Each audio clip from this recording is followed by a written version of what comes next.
জ্যোতির্ময় মণ্ডল, Sundarban coastal থানার পশ্চিম তারানগর গ্রাম।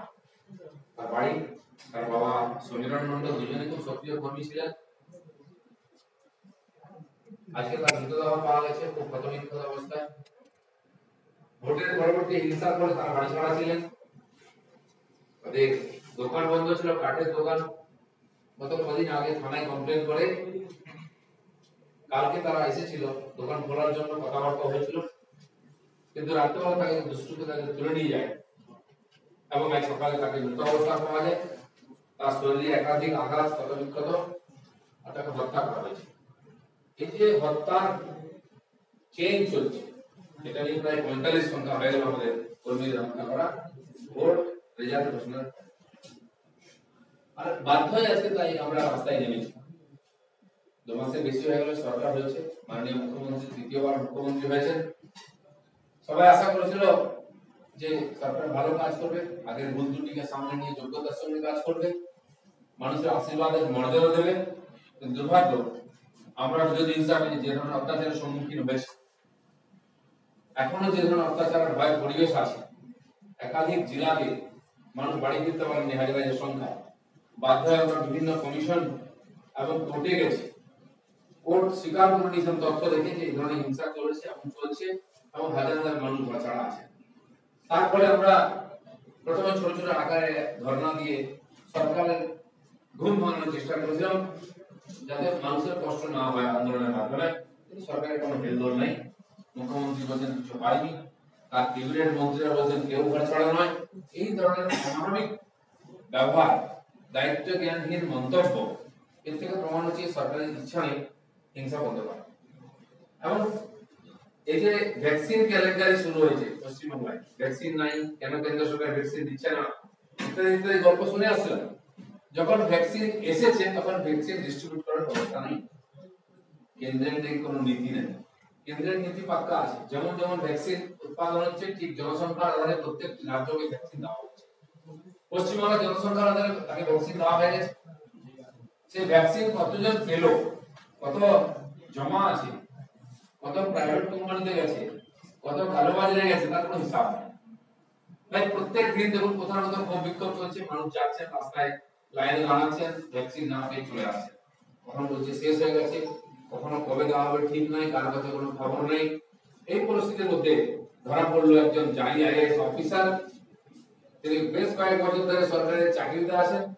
সরকারের সমস্ত আমলা থেকে আরম্ভ করে মেয়র, চেয়ারম্যান, মন্ত্রী, এমপি, এমএলএ, নেতা, সবার সঙ্গে ধর্ম মরম। খালি ছবি তোলার জন্য ছবি নয়, প্রোগ্রামে একসঙ্গে মঞ্চে থেকেছেন, প্রোগ্রাম উদ্বোধন করেছেন, ফিতে কেটেছেন, মূর্তি উদ্বোধন করেছেন। সেই ব্যক্তিকে এখন তার পার্টির লোকেও চিনতে পারছে। এই যে বিরাট আর্থিক কেলেঙ্কারি হয়েছে ভ্যাকসিনকে নিয়ে, মানুষকে ধোঁকা দেওয়া হয়েছে, আর কত নেতারা তাকে সঙ্গে নিয়ে বিশ্বাসযোগ্য করে তুলেছেন, তার থেকে বোঝা যায় তাদের এমপিও তাদের প্রভাবিত হয়েছে এবং সেই জাল ভ্যাকসিন নিয়েছেন। যারা ভ্যাকসিন নিয়েছেন তার কি অবস্থায় আছেন, তাদের টেস্ট করা উচিত, সরকারের দায়িত্ব সরকারের নেওয়া উচিত। কবে থেকে চলছে সেটাও জানা নেই কারণ। এবং তার লিঙ্ক বিভিন্ন জায়গা থেকে পাওয়া যাচ্ছে। মুখ্যমন্ত্রীর নাম করে উত্তরবঙ্গতে এখানে কাজ করেছেন। এই যে ভ্যাকসিন কেলেঙ্কারি আর মানুষকে ভ্যাকসিন থেকে বঞ্চিত করে টাকা রোজগার করার যে অপচেষ্টা চলছে, তার বিরোধিতা করার প্রয়োজন ছিল। আমরা 2 মাস অপেক্ষা করেছি যে সরকার হয়তো নিজের দায়িত্ব সম্বন্ধে সচেতন হবে এবং নিজের ব্যবহারকে শুধরে নিয়ে মানুষকে সুশাসন দেবে, মানুষকে একটা হতাশা থেকে বাইরে আসার মতো তাদের সান্ত্বনা দেবে। কিন্তু দুর্ভাগ্য, এই সরকারের বিরোধ নাই। তাই আমরা রাস্তায় নেমেছি এবং ছোট আকারে আমরা শান্তিপূর্ণভাবে আন্দোলন করতে গেছিলাম। আমাদের এমএলএ এমপিরা ছিলেন, আমাদের প্রদেশের নেতারা এবং কলকাতার কিছু কার্যকর্তা ছিলেন, যাতে একটা টোকেন হিসাবে বিশৃঙ্খলা না করে মানুষের আওয়াজকে তুলে ধরা যায়, মানুষের দুঃখ কষ্ট সমস্যাকে তুলে ধরা যায়। কিন্তু প্রোগ্রাম শুরু করতে হয় আগের থেকে পুলিশ বলছে করতে দেওয়া হবে না, মহামারী আইন দেখানো হচ্ছে। আর আজ যখন আমরা পার্টি অফিস থেকে সবাই মিলে সেই জায়গায় আসলাম যেখান থেকে মিছিল শুরু হবে, রাস্তায় একাধিক জায়গায় আটকে আমাদেরকে আর জোর করে এমএলএ এমপিদের সহ নেতাদেরকে অ্যারেস্ট করে গাড়িতে তুলে জেলে নিয়ে যাওয়া হয়েছে। এখন পর্যন্ত আমার কাছে যা খবর আছে 67 জন প্রেসিডেন্সি জেলে বন্দী আছেন এবং 4 জন, 2 জন মহিলা এবং 2 জন পুরুষ কার্যকর্তা আহত হওয়ার জন্য এসএসকেএম হসপিটালে ভর্তি হয়েছে। তো বিনা কারণে শান্তিপূর্ণ একটা প্রতিবাদকে হিংসক করে লাঠি পাঠি চালিয়ে ধাক্কাধাক্কি করে, এবং আমি শুনেছি কয়েকজন সাংবাদিকও আহত হয়েছে, তাদের লাঠি বাড়ি লেগেছে। সরকারের ভয় কেন? সত্যের মুখোমুখি এত ভয় কেন? মানুষ যখন সংকটের মধ্যে পড়ছে, আর্থিক দিক দিয়ে, শারীরিক দিক দিয়ে, সব দিক দিয়ে মানুষ সরকার দিকে তাকিয়ে আছে। মাননীয় প্রধানমন্ত্রী গত বছরের মতো যথারীতি ফ্রিতে রেশন পাঠাচ্ছে, যেরকম প্রতিশ্রুতি দিয়েছেন ফ্রিতে ভ্যাকসিন পাঠাচ্ছেন, কিন্তু আমাদের মুখ্যমন্ত্রী ইলেকশন আগে বলেছেন তার সরকারের ফ্রিতে ভ্যাকসিন দেওয়া হবে। ভ্যাকসিনই নাই, ফ্রি তো প্রশ্নই নেই। একাধিক জায়গায় ভ্যাকসিনকে ডোনেশনের নামে পয়সা দিয়ে নিতে বাধ্য করা হচ্ছে, নাহলে আপনার ভ্যাকসিনও হবে না, আপনার সার্টিফিকেট হবে না। সেই জন্য আজকে যে প্রতিবাদ, কোনো হিংসা শক্তি প্রয়োগের প্রশ্ন ছিল না। শান্তিপূর্ণভাবে রাস্তা দিয়ে হাঁটতে হাঁটতে যাচ্ছিলাম, শান্তিপূর্ণ মিছিল করার কথা ছিল, কিন্তু পুলিশ তথা সরকার এত ভয় পেয়ে যাচ্ছে বিজেপিকে দেখলে আজকাল, তারা হিংসার আশ্রয় নিয়ে আমাদের আটকাবার চেষ্টা করেছেন। একাধিক নেতা কর্মী এমএলএ এমপি কে আটক করে জেলে নিয়ে গেছেন, একাধিক জনকে আহত করেছেন, তারা হসপিটালে আছে। আমি এই যে পুলিশের আজকে কাজ সরকারের দেশকে তার ঘোর নিন্দা করছি, এবং এই রকম যদি চলতে থাকে, পরিস্থিতি পরিবর্তন না হয়, ভারতীয় জনতা পার্টি খালি কলকাতায় নয়, জেলায় জেলায় আর ব্লক স্তর পর্যন্ত আন্দোলন আগামী দিনে করবে। সে তার জন্য আমরা প্রস্তুত আছি। আজকে খালি সরকারকে সচেতন করার জন্য আমরা কলকাতা রাজপথে নেমেছিলাম, ছোট্ট আকারে আন্দোলন করেছি। কোনো হিংসা বা অশান্তি করার মধ্যে কোনো অভিপ্রায় ছিল না। যেটুকু হয়েছে পুলিশের অপব্যবহার এবং পুলিশের অপরাধ যেটা হয়েছে, আজ যদি জানান থাকে পুলিশ কালকে থেকে বারবার জানানো হয়েছিল বিজেপি মিডিয়া সেলের তরফে যে আজকে রাজ্য সভাপতি দিলীপ ঘোষ এবং বিরোধী দলনেতা শুভেন্দু অধিকারী থাকবেন, যুব মোর্চা সভাপতি সৌমিত্র খান থাকবেন। বাকি অনেক দেখা গেছে, কিন্তু শুভেন্দু অধিকারী কেন নেই জানা যায়, সৌমিত্র খান কেন নেই সেটাও জানা যায়। সূচনা আছে আমাদের কাছে, কোনো কাজে তারা বাংলার বাইরে আছেন, কলকাতার বাইরে আছেন, সে যেন অনুষ্ঠানে থাকতে পারেননি। বাকি নেতারা ছিলেন। শুভেন্দু অধিকারী আমাদের বিধানসভার নেতা, বিধানসভায় তার দায়িত্ব, কিন্তু পার্টির সমস্ত সংগঠনের খবরাখবর সূচনা আকারে সবার কাছে থাকে। যেন কয়েকজন এমএলএ থাকতে পারেনি, বাকি সব নেতারা তাই ছিলেন। যেহেতু এটাকে সবাইকে প্রদেশে সবাইকে ডাকা হয়নি, পাঁচটা জেলা থেকেও ডাকা হয়নি, আমরা ছোট আকারে টোকেন আকারে করেছি, যেন এখানকার স্থানীয় নেতারাই উপস্থিত ছিলেন। বলা হয়েছিল যে যুব মোর্চা উদ্যোক্তা, যুব মোর্চা এবং মহিলা মোর্চা। যুব মোর্চা উদ্যোক্তা এর আগেরটা যেটা ছিল যুব মোর্চা মহিলা মোর্চা একদিন করেছিলেন, যেখানে আমাদেরকে এখানে আটকানো হয়েছিল। আজকে প্রদেশ বিজেপির তরফ থেকে সিলেক্টেড লোকেদেরকে ডাকা হয়েছিল, তারাই উপস্থিত ছিলেন। 2010 এবং 11 তারিখ গোটা রাজ্য জুড়ে তৃণমূল কংগ্রেস পেট্রোল পণ্যের মূল্য বৃদ্ধির প্রতিবাদে আন্দোলনে নামবে বলে আজ ঘোষণা করেছে। ঠিক আছে, রাজনৈতিক পার্টিতে আন্দোলন করতেই পারেন, কিন্তু ভ্যাকসিনের যে সমস্যা, ভ্যাকসিন যে জালিয়াতি, তার যে তদন্ত, তার তো আসা উচিত। এবং পেট্রোল পণ্যের দাম বাড়ছে তো জানি সবাই, তার কারণও আছে, কোনো সরকারের হাতে নেই না, কিন্তু এখানকার সাধারণ শাকসবজির দামও বাড়ছে।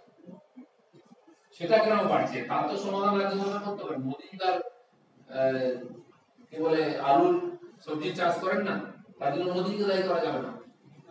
রাজ্য সরকার কেন তার সমাধান করছে না? কেন বাজারে গিয়ে হাত পড়ে যাচ্ছে? তার জবাব দিতে হবে রাজ্য সরকার। এখানকার বিদ্যুতের দাম 4-8 বছরের মধ্যে বেশি কেন? এর জবাব দিতে হবে রাজ্য সরকার। তৃণমূল কংগ্রেসের প্রতিনিধি দল আজকে রাষ্ট্রপতির সঙ্গে দেখা করে তুষার মেহতাকে সরিয়ে দেওয়ার দাবি করেছে। এখন এটাতে লেগেছে, কিন্তু আমি তো বলছি মুখ্যমন্ত্রী তো সরিয়ে দিতে হবে না। তো পেছনের দরজা দিয়ে মুখ্যমন্ত্রী হয়েছে, যারা প্রচার করেছিল বাংলা তারা মেয়েকে চায়, বাংলা বলি দিয়েছে এই মেয়েকে চায় না, তাও পেছনের দরজা দিয়ে ক্ষমতা দখল করা, এই যে পরম্পরা সৃষ্টি করেছে টিএমসি। প্রায় 116টি কর্পোরেশন মিউনিসিপ্যালিটি ইলেকশন না করে 1.5 বছর 2 বছর ধরে সেখানকার ক্ষমতা কুক্ষিগত করেছেন। আর সেই সমস্ত নেতারা, তার মধ্যে অনেকে আছেন যারা বিধানসভায় হেরে গেছেন ইলেকশন, যারা দুর্নীতির সঙ্গে যুক্ত, যারা একাধিকবার অ্যারেস্ট হয়েছেন, একাধিক কেস আছে, সেই নেতাদেরকে পেছনে দরজা দিয়ে বসিয়ে এই গণতন্ত্রকে কলঙ্কিত করা হচ্ছে এবং বাংলার মানুষের যে পরিষেবা পাওয়ার অধিকার তার থেকে বঞ্চিত করা হচ্ছে। তৃণমূল বলছে যে ভগবানপুরে পোস্ট পোল ভায়োলেন্স হয়েছে, সেটা বিজেপি করছে, ওরা মানবাধিকার কমিশনে যাবে। নিশ্চয়ই অধিকার, কিন্তু প্রশাসনের হাতে আছে। সেদিন আমাদের ওখানকার লিডার সেলের যিনি কনভেনার, তিনি এই পার্টি অফিসে ছিলেন, আমার সঙ্গে কথা বলেছিলেন, তখন তার বাড়িতে তিনি ভিডিও কনফারেন্সিং আমাকে দেখান, মানে মিডিয়াতে সেটা দেখানো হচ্ছে কি ভয়ঙ্কর ভাবে একজন উকিলের বাড়িতে। কেন? না তিনি বিজেপির লিগাল সেলের দায়িত্বে আছেন, আমাদের কর্মীরা অত্যাচারিত হচ্ছে তার জন্য কেস করছে, বলে বলে তার বাড়ি ভাঙা হয়েছে, এরকম পুরো পাড়ায় পাড়া লুটপাট করে যে ভাঙা হয়েছে আর করছে টিএমসি কেন তার সরকার কেউ পাচ্ছে না প্রতিরোধ করতে, আর কর্মীরা যে আক্রান্ত হন তার মানে এই সরকারের অপদার্থতা। হাজার হাজার মানুষ আক্রান্ত হয়েছে, সর্বস্ব হারা হয়েছে, 11,000-এর বেশি এরকম হিংসার ঘটনা আমাদের কাছে নথিবদ্ধ হয়েছে। বিভিন্ন কোর্টে এবং মানবাধিকার কমিশন থেকে ST, SC, OBC, minority, human rights commission আমরা পাঠিয়েছি, এবং বিভিন্ন কমিশনের প্রতিনিধি দল যখন এখানে সরাসরি তদন্ত করতে এসেছেন তাদের তো সহযোগিতা করা হয়নি, আর হিউম্যান রাইটস কমিশনের যে দল এসেছিল কোর্টের নির্দেশে তার উপরে আক্রমণ করা হয়েছে। কিন্তু নক্কারজনক ঘটনা হতে পারে না, তাই তারা কোন মুখে আজকে বলেন যে বিজেপি আক্রমণ করছে? বিজেপি আক্রমণের রাজনীতি করে না, আমরা আক্রমণের শিকার হচ্ছি, গণতান্ত্রিকভাবে প্রতিরোধ করার চেষ্টা করছি, আর সেভাবে করব।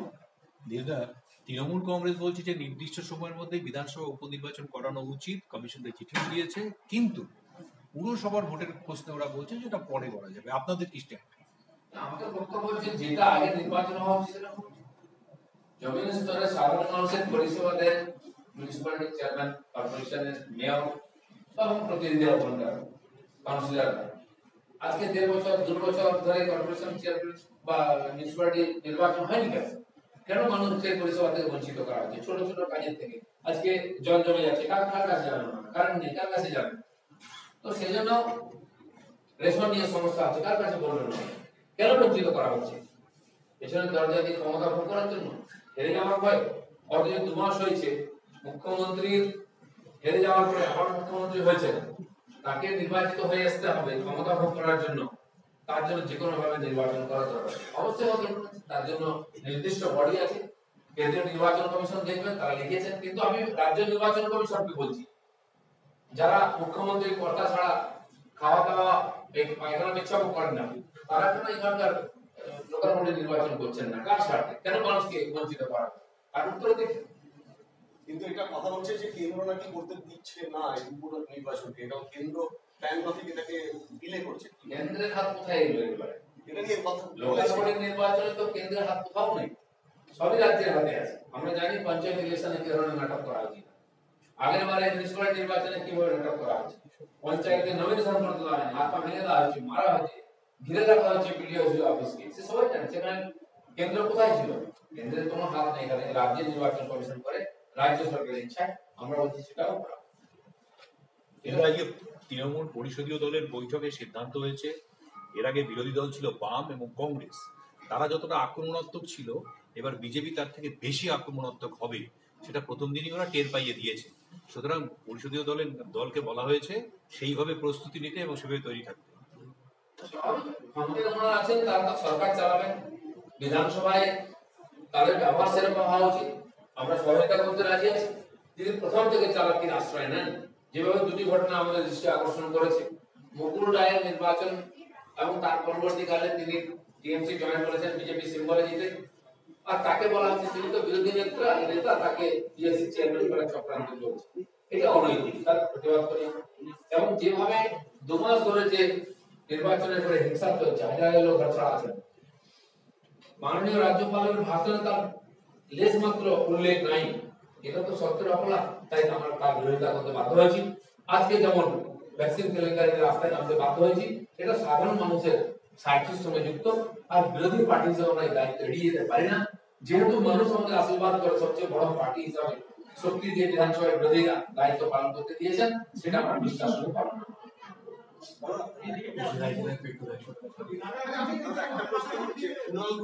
আমারও বলেছে যে মুকুল রায় বিজেপির নেতৃত্বে রয়েছে, বিজেপির পদে রয়েছে এবং বিজেপির নেতা, এবং যখন প্রশ্নটা করা হয় তিনি তো তৃণমূলে যোগদান করেছে, বলছে আশীর্বাদ হয়েছে, বিয়ে এখনো হয়নি।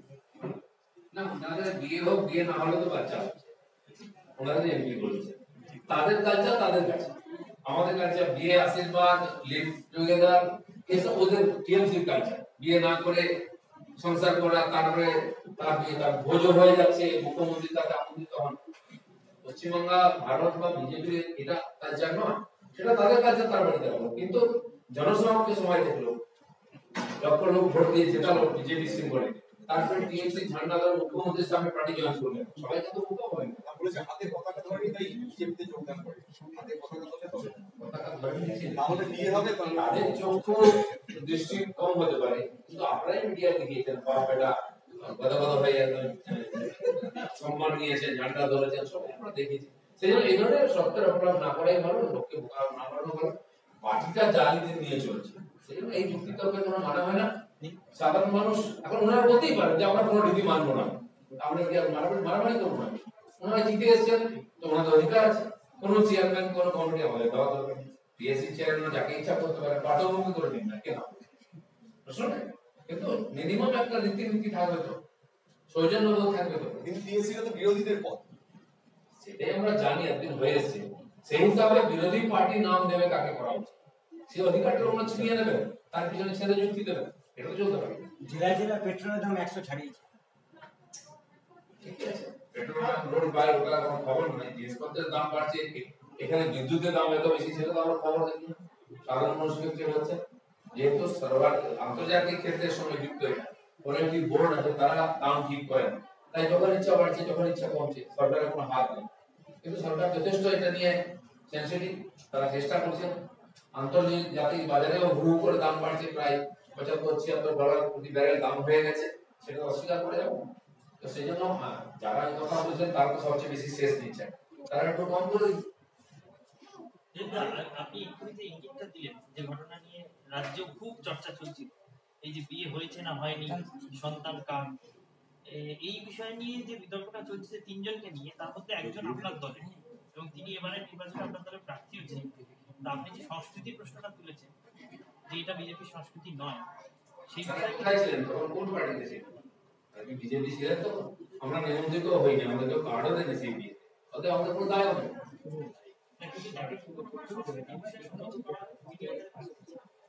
কার নাম কি আছে বিজেপির দরকার নেই, যারা বলছেন তারাই ঠিক করবে, এর মধ্যে আমাদের কোনো সম্পর্ক নেই। বললাম আমরা কোনো দায় নেই, আমরা কোনো দায় নেই, ঠিক আছে।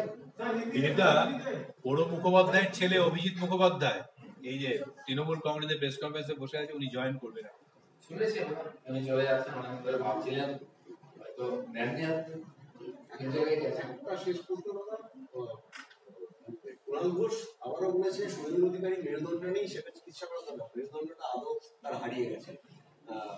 কার মেরুদণ্ড আছে না আছে আমরা দেখেছি, তাদের পুরোনো ভিডিও কথাবার্তা, এইসব কথা বলা মানে লোক হাসানোর ব্যাপার। তারা কমাস আগে যেসব স্টেটমেন্ট দিয়েছেন, এই একই কথাগুলো মুখ্যমন্ত্রী সম্বন্ধে বলেছেন, আরো কত খারাপ খারাপ কথা বলেছেন। আজকে দায়িত্ব সেই জন্য তাদের ব্যাটিং করতে হচ্ছে, সেটা এগুলো চর্চার বিষয় না। হতে পারে টিএমসি কে এসে চলতে পারে, তাহলে আজকে কেন শুভেন্দু অধিকারীকে দেখা গেল, শুধু কি সেটাই কেমন অন্য কোনো সুবন্ধুদের সঙ্গে কথা বলি, বাংলার বাইরে আছে, আমরা কাজে সেই জন্য নিয়ে আসে, আর সবাইকে আসতে হবে কোনো দরকার নেই। आज का जो विरोध प्रदर्शन था बंगाल में वैक्सीन, कोविड वैक्सीन को लेकर जो घोटाला हो रही है और लोग वैक्सीन से वंचित हैं, केंद्र सरकार मुफ्त में वैक्सीन भेज रहा है और यहाँ लोगों से पैसा वसूली हो रही है और 1000-1200 तक एक वैक्सीन का दाम दिया है। जो फ्री वैक्सीन सरकारी दफ्तर से मिल रहा है उसमें भी 300-400 रुपए लिया जा रहा है। ऐसे सामान्य लोगों को वंचित करके पैसा कमाया जा रहा है और ऐसे ऐसे सिंडिकेट शुरू हुआ है। जो लोग इस धंधा को चलाने वाले वो सरकार के प्रमुख पद पर बैठे हुए लोगों के साथ इनका बहुत ज्यादा दोस्ती है, बहुत पुराने मंत्री नेता एमपी एमएलए के साथ उनका तालमेल है और इसीलिए पता चल रहा है कि सरकार में बैठे हुए लोग भी इससे हिस्सेदारी करते हैं और लोग वंचित होते हैं। साथ में चुनाव के बाद जो हिंसा चरण पर चल रहा है, 2 महीने से ज्यादा हो गया, सरकार को काबू में नहीं ला रही है बल्कि प्रोत्साहन दे रही सरकार। पुलिस कंप्लेन लेकर तैयार नहीं है, हम हाईकोर्ट सुप्रीम कोर्ट तक गए, जितने सारे कमीशन आयोग है उसमें भी गए, कंप्लेन किए। 11,000 से ज्यादा घटनाएं हिंसा की हमारे पास आई तो हम सब भेजे और इस पर संज्ञान लेते हुए हाईकोर्ट सुप्रीम कोर्ट ने अपना कार्रवाई की है। हाईकोर्ट के आदेश पर पुलिस कार्रवाई कर रही है, लेकिन जितना होना चाहिए उतना नहीं है। इतना भय का वातावरण है, दर्शिता जो दर्शन जिनके ऊपर बलात्कार हुआ, ऐसे महिलाएं भी कंप्लेन लिखाने की हिम्मत नहीं कर रही है। जिस परिवार के प्रतिनिधि को हत्या हुआ है उस परिवार से भी एफआईआर करने की हिम्मत नहीं होगी, बाकी लोग मार दिया जाए। इस प्रकार परिस्थिति में सरकार नाकाम रही है। इस सारी बातों को लेकर आज रास्ता में उतरे थे। केवल चुने हुए कुछ कार्यकर्ता हमारे एमएलए एमपी और नेता थे जो समाज को हम बताना चाह रहे हैं कि सरकार जो कर रही है वो सही नहीं है। सरकार की पुलिस ने हिंसक रूप से हमलों को रोकने का प्रयास किया है और बेदर्दी से आक्रमण किया है। 4 कार्यकर्ता और घायल होकर हॉस्पिटल में, मीडिया कर्मियों को भी पीटा गया और 67 कार्यकर्ता जेल में है, इनको ठोस दिया गया है। जबरदस्ती आंदोलन को दबाने का, कुचलने का प्रयास हो रही है। अगर सरकार ठीक से व्यवहार नहीं करती है, उसको समाधान नहीं करती है, तो आगे चलकर हम गांव-गांव तक आंदोलन को ले धन्यवाद।